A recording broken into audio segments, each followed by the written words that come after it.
કેમ છો બાળમિત્રો? મજામાં? ચાલો આજે આપણે એક સરસ મજાની બાળ વાર્તા સાંભળીએ. તે બાળ વાર્તાનું નામ છે ચકલા ચકલીની વાર્તા. એક હતો ચક્કો અને એક હતી ચક્કી. ચક્કી લાવી ચોખાનો દાણો અને ચક્કો લાવ્યો મગનો દાણો. ચકલીએ તો એની ખીચડી રાંધી. ચૂલે ખીચડી મૂકી ચક્કીબાઈ પાણી ભરવા ગઈ. ચકલાને કહેતી ગઈ, જરા ખીચડીનું ધ્યાન રાખજો, દાઝી ન જાય. ચકલો કહે, ઠીક. ચક્કી ગઈ પછી ચકલાને ભૂખ લાગી. ખીચડી કાચી પાકી હતી તોય ચક્કાભાઈ ખાઈ ગયા. ખાધા પછી ચકલી ખીજાશે તેવો ડર લાગ્યો એટલે ચક્કાભાઈ આંખે પાંટા બાંધીને સૂઈ ગયા. ચક્કીબાઈ પાણી ભરીને આવ્યા અને જુએ તો ચક્કાભાઈ આંખે પાંટા બાંધીને સૂતા હતા. ચક્કીએ પૂછ્યું, કેમ, ઠીક નથી? ચક્કો કહે, મારી તો આંખો દુખે છે એટલે હું આંખે પાંટા બાંધીને સૂતો છું. ચક્કી પાણીનું બેડું ઉતારી રસોડામાં ગઈ. તપેલું નીચે ઉતાર્યું અને જોયું તો તેમાં ખીચડી ન મળે.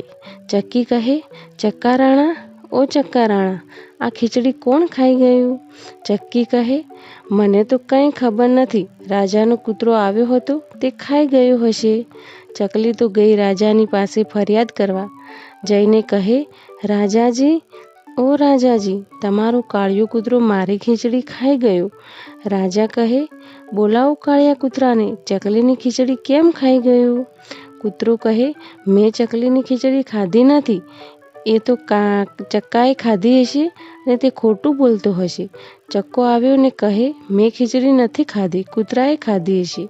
રાજા કહે, એલા સિપાઈ, ક્યાં છો? આ ચકલાનું અને કૂતરાનું બેઉનું પેટ ચીરો, એટલે જેણે ખીચડી ખાધી હશે એના પેટમાંથી નીકળશે.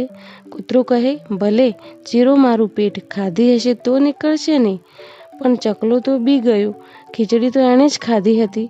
એ તો ધ્રુજવા લાગ્યો અને બોલ્યો, ભાઈ સાહેબ, મારો ગુનો માફ કરો. ખીચડી તો મેં ખાધી છે, પણ હું ખોટું બોલ્યો હતો. રાજા તો ખીજાયો એટલે એણે ચકલાને કૂવામાં નખાવ્યો.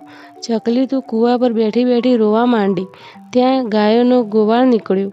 ચક્કી કહે, ભાઈ ગાયોના ગોવાળ, ભાઈ ગાયોના ગોવાળ, મારા ચક્કાને કાઢો તો તમને ખીર ને પોળી ખવડાવું. ગાયોનો ગોવાળ કહે, બાપ, હું કાંઈ નવરો નથી કે તારા ચકલાને કાઢું. મારે ઘણું કામ છે, હું તો મારે આ ચાલ્યો. એમ કહી અને ગાયોનો ગોવાળ તો ચાલ્યો ગયો. ચકલી ત્યાં રાહ જોઈને બેઠી. થોડી વાર ત્યાંથી ભેંસોનો ગોવાળ નીકળ્યો. ચક્કી કહે, ભાઈ ભેંસોના ગોવાળ, ભાઈ ભેંસોના ગોવાળ, મારા ચક્કાને કાઢો તો તમને ખીર ને પોળી ખવડાવું. ભેંસોનો ગોવાળ તો ચક્કીને કંઈ દાદ આપી નહીં. થોડી વાર પછી ત્યાંથી એક સાંઢિયાની ગોવાળણ નીકળી. તેને ચકલીની દયા આવી અને એણે ચકલાને કૂવામાંથી બહાર કાઢ્યો. કૂવામાંથી બહાર નીકળ્યા પછી ચકલાએ પોતે ખોટું બોલવાનો ઘણો પસ્તાવો થયો. ચક્કા ચક્કી બંને સાથે મળી સરસ મજાની ખીર ને પોળી બનાવી સાંઢિયાની ગોવાળણને પેટ ભરીને ખવડાવ્યું અને પોતે પણ ખાધું પીધું ને મજા કરી.